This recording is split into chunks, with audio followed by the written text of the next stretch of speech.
Friends of Fort Flagler? Mr. Mark? Hey, may I ask a question? Yes, ma'am. Hey, does anybody else intend to use the projector?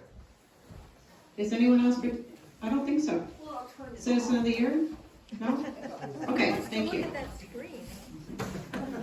Three quick things. One, you've heard that there is an issue with the state budget this year.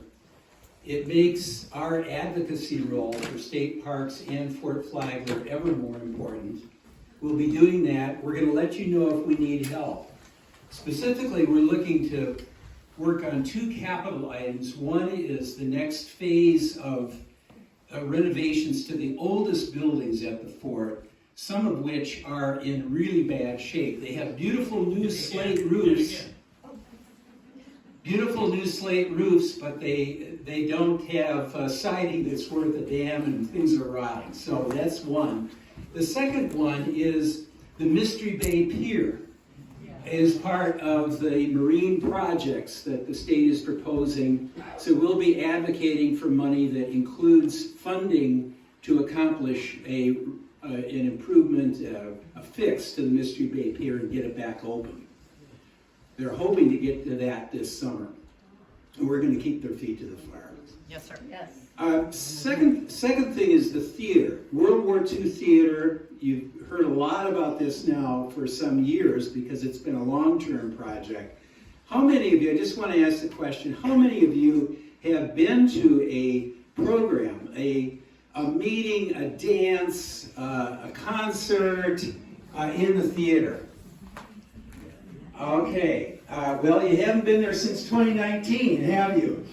All right, so with any luck, by the end of this year, we'll be there. And I just want to say this is a partnership project between Washington State Parks and Friends of Fort Flagler. Our role is going to be to fund and undertake the work, the sweat equity, if you will, to get the interior of the building in shape so that it can be used for all the different functions that it's been used for over the years. So that is going to start. We're going to be hearing about a fundraising effort, a capital campaign associated with our partnership responsibilities in the theater. We could have used that theater tonight, couldn't we? You can accommodate 250, 300 people in that space. And the last thing I just want to bring up quickly is I put these sign-up sheets here for volunteer sign-up. Nobody signed up yet, and I'm hoping that some of you will put your name and other information here. The big one that is coming up is that we're taking delivery on the 22nd of February of 440 plants in the Conservation District plant sale. That's a lot of plants to get in the ground, in the upper campground area. So we're hoping for a number of work parties that are going to be working on that important project, and we'll be in touch, but if you'd like to sign up tonight, it's a good time. Thank you. Thank you, Mark. All right, and I see Nick has put their updates up on the whiteboard just to help us move along the agenda. Thank you. That's not enough. Oh, sorry, Jim. I apologize. That's just, those are just Never notes. mind. Those are just little notes. I've got a lot more for you. No, seriously. So first up is coffee with the chief, or I'm going to call it caffeine with the chief because it can be coffee and tea. There's some brochures over there for you to learn about it, also up on the board. But it's February 19 at 9:30 at the Northern General Store. It's a couple hours there. Come on in and visit with Chief Brett Black. He's excited about this. And next up then is a very, very important one. The second one over there is board elections. There are ways to help out MIF, and one is be on the board. Another is to volunteer with committees to do projects. Another is to give us money.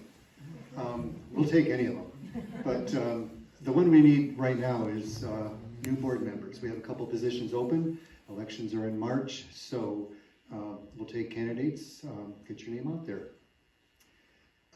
Just a quick note, at our last board meeting, we met with David Codier. He's the supervisor of the Department of Emergency Management. And so we were talking with him a lot about disasters, things that happen then, and how to recover and preparation, etc.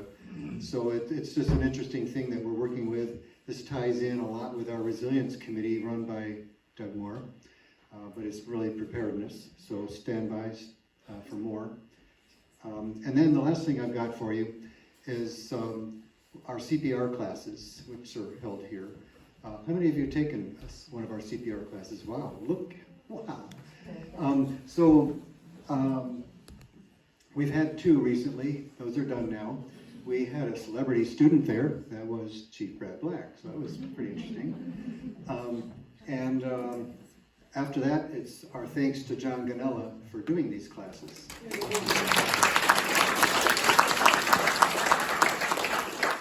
that's my myth report for this time. Thank you, and I'm so sorry, I had misunderstood. Okay. So, the event we're all waiting for, any other updates before? Yes, everyone, the Northern General Store will be open tomorrow from 11 to 3 when you lose power.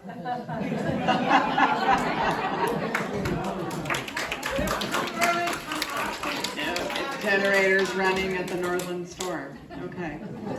All right. Bob, membership man. We now have 90 memberships paid, which is over 150 people. 150 members. Including a few new ones from Schwartz Road. So we haven't lost everybody on Schwartz. Great. Okay, so Nancy. Yeah, I'll just add to that on the treasurer side of the membership that, since the last meeting, we had all those new members and some tonight.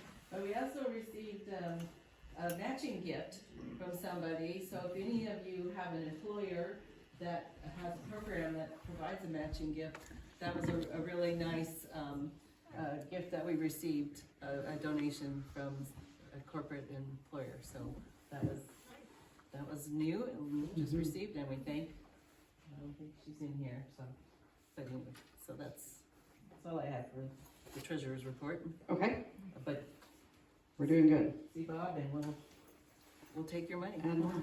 Yeah, we'll take your money there too. Okay. Any other announcements before? Is Carol, are you our star for tonight? My husband home. All right, drum roll, people. All right.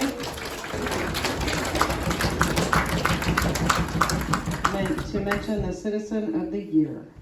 And I wonder, should I does this little guy work? You can use mine. I'm gonna just try to project if I can. I'm not great mic. Can you hear me? Or you'd rather have a mic? I can hear a mic, for sure. Okay, this is a little better.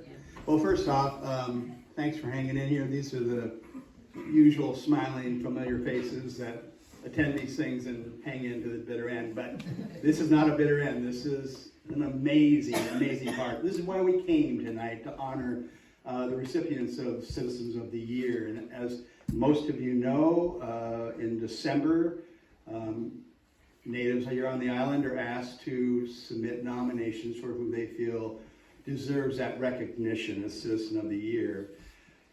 In January, past Citizens of the Year gather and review the nominations and eventually come to a consensus of who should be this year's recipient.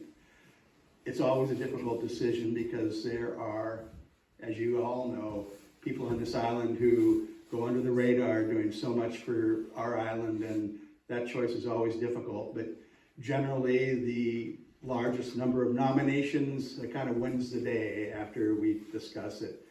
So all these nominations come with, or should come with, a letter of why this person has been brought up for this consideration. And Carol's going to read one such letter from this year's nomination. Thanks, Eddie. You bet. Okay, I want you to know, John and I are not the ones that are supposed to be up here. It's supposed to be Bud Ayers, who was Citizen of the Year 2 years ago. And Bud corralled, actually me, in the grocery store several months ago. And as many of you may know, Bud has not been feeling well. And he said, I just don't have the bandwidth to do this. So we got a little committee of our wonderful Vigo Anderson, Andrea and Bruce Carlson, Judith and Ken Collins, and together we did Citizen of the Year for 2025. And as John said, 2024, thank you. It is never an easy decision because, you know why? We have really amazing people on this island. And we are so darn lucky. But the committee met, had a hard time making a decision, but finally we did, and here it is. For 4+ years, the Nordland General Store was shuttered because of a fire. Many reminisced about how vital it was to our community and how much it was missed. A few individuals made efforts to reopen it, but to no avail. Then about 1.5 years ago, 2 women stepped forward with some ideas on how we might manage the difficult task of reopening our store. The countless hours they have spent in making this a reality is, and I know, difficult to comprehend. I mean, it was massive. From its inception as a cooperative to all the fundraising needed to make it viable, to the permitting and government regulations to wade through, they never faltered. Then came the actual work of getting the store set up and those shelves stocked. That was an immense challenge of its own. The effort from each of them was tireless, their leadership was inspiring, and without a doubt, our community store would still be closed today, but for their resolve and their dedication. The Nordland General Store is back so we can gather with our neighbors and yes, shop for almost all of our needs without having to leave our island. This is an immeasurable gift they have given our little island, and we will be for many, many years to come, natives and visitors alike, nourished and enriched because of it. We have our heartbeat back. So,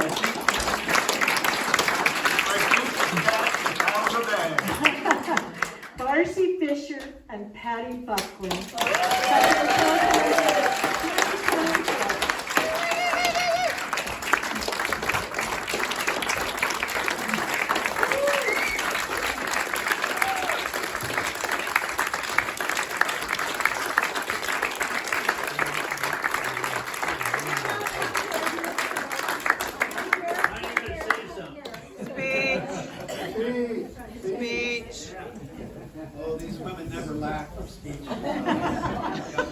I just have to say, I've had the honor of working with these 2 incredible women, and I love them both like my sister.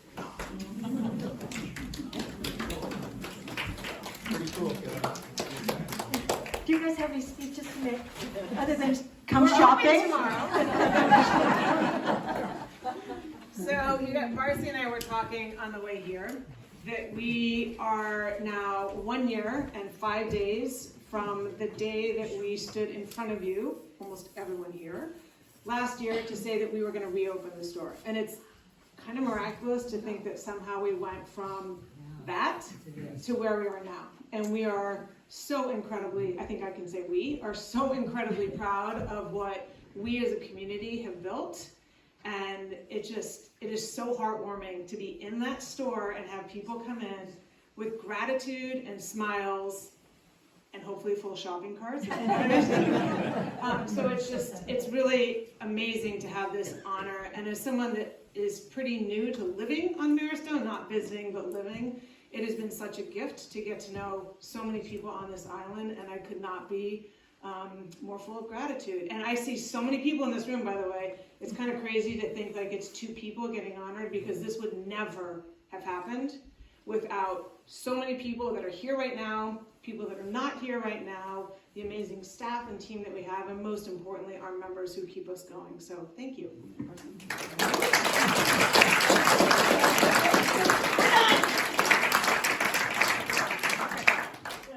I mean,